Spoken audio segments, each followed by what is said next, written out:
I've seen some foreign analysts and influencers like Sami Hamdi suggest it is your obligation as a Muslim to vote against Harris. Mehdi Hasan has been spending so much time with Mgage that he started to call out his opponents as being foreign analysts who are interfering in US politics, which is really ironic coming from Mehdi and his crisp British accent. And the ink hasn't even dried on his US citizenship papers, which he got ironically under Trump's watch. At any rate, we reject the divide and conquer tactics that Mehdi is trying to push. People like Sami Hamdi and Mohammed Jalal has simply articulated what the bulk of the Muslim American community in America is feeling. That's why when you look at the Imam's letter that we put together, you see a ton of support, not just in numbers, but also in geographical diversity, even in ideological diversity. That's why when you look at Yaqeen Institute's latest polling data on how the Muslim American community is feeling, a lot of them, if not the majority of them, are leaning towards the Green Party. That's where the community's at. That's also why the USCMO, the Task Force for Palestine, has released its endorsement, which is in line with that data and in line with what we're saying, that the Muslim community should not vote for either of the major two parties, but should rather pursue a third party this election. Even the uncommitted movement, whose leadership sort of betrayed the base is reorganizing and trying to reclaim the movement. They also are very upset at endorsing Harris. All of this to say that this is a genuine grassroots movement, and Mehdi can either get on the bus and join the movement, or he can get out of our way. I am, though, uncomfortable watching some Muslims weaponize our faith and our sense of community to try and score political points. Now, if Mehdi wants to claim that we're weaponizing the religion, then we would say that Islam is the first thing, and faith is the first thing that should be weaponized. The Prophet Muhammad sallallahu alaihi wasallam, he said, "Ad-du'a silah al-mu'min," that prayer is the weapon of the believer. So yes, we're going to use our faith. We're not going to leave our faith at the door. We are tired of being told that we have to leave our faith at the door when every other community is not expected to do that. Unlike Mehdi, what we're not weaponizing is fear. Call it what it is. We're weaponizing our faith. We're weaponizing our Islam. Mehdi is weaponizing fear. And that is something that is not okay and is even more emotionally blackmailish and cringy than trying to bring Islam into the picture. In fact, Allah subhanahu wa ta'ala says in the Quran, إِنَّمَا ذَلِكُمُ الشَّيْطَانُ يُخَوِّفُ أَوْلِيَاءَهُ. He says that the shaitan, the devil, is the one who tries to use fear tactics to try to get people to act in unprincipled ways.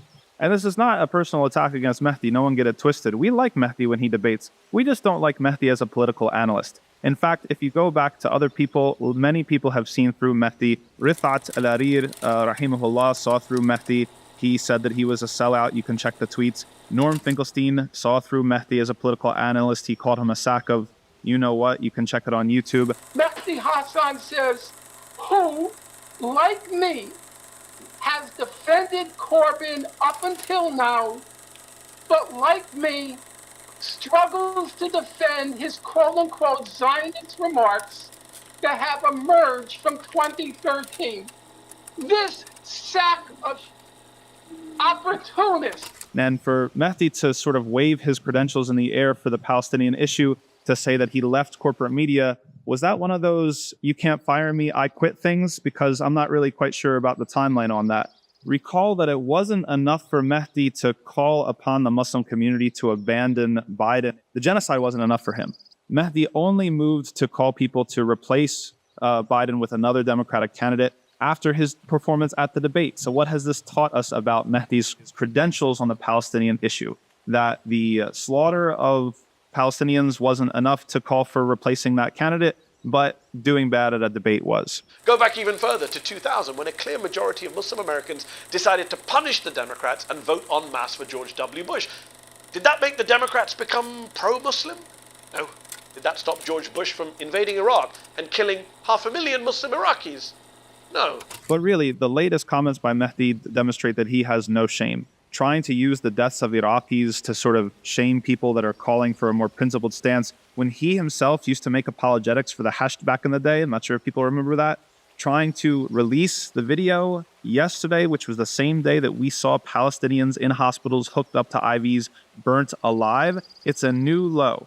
So we would ask Mehdi and Mgage and any of the other people who are running interference for the Democratic Party, what would it take the Democratic Party to do for you to withdraw your support? Would Israel have to take over Medina? Would Israel have to take over Mecca? Like, what's the end game? What's the red line? Because it really doesn't seem like you guys have any red line, which is really, really concerning. Mehdi and company are pushing this loyalty-first politics, which is a losing strategy. It is something that is going to deliver a victory to the Israeli lobby and is going to leave the Muslim community with no power and no leverage.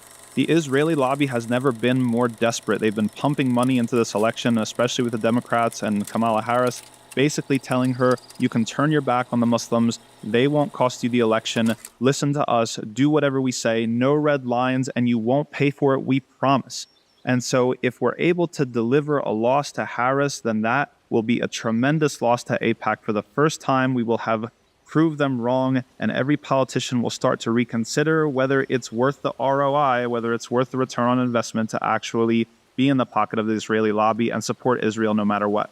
And it's true that results will not come immediately, but it is true that we have to start somewhere. And this will be the first time that supporting Israel and supporting the occupation and supporting Zionism and being in the pockets of the Zionists will have a political cost attached to it, which is just the beginning.